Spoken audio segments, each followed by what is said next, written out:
বিদেশে আসার দিন মা আমার হাতটা ধরে বলেছিল, বাবা বেশি টাকার দরকার নেই, তুই অল্পতেই ফিরে আসিস। তোকে ছাড়া এই ঘরটা অন্ধকার লাগে।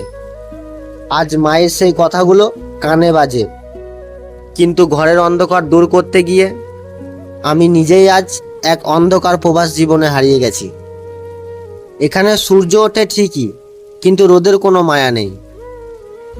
এখানে সব কিছুই আছে, কিন্তু কোনো আপন মানুষ নেই। প্রতিদিন হাড় ভাঙা খাটুনি শেষ করে যখন ক্লান্ত হয়ে রুমে ফিরি, মায়ের হাতের এক মুঠো ভাতের জন্য বুকের ভেতরটা হাহাকার করে ওঠে।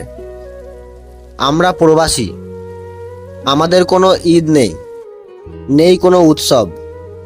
আমাদের উৎসব মানে হলো মাস শেষে বাড়ির সবার মুখের হাসি ফোটানোর জন্য কয়েকটা রঙিন নোট পাঠিয়ে দেওয়া।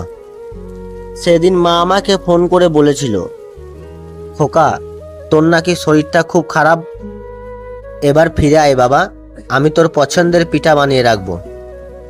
আর আমি হেসে বলেছিলাম, মা আর কিছুদিন, সামনে বছর নিশ্চিত ফিরব। কিন্তু সেই সামনে বছর আর শেষ হয় না।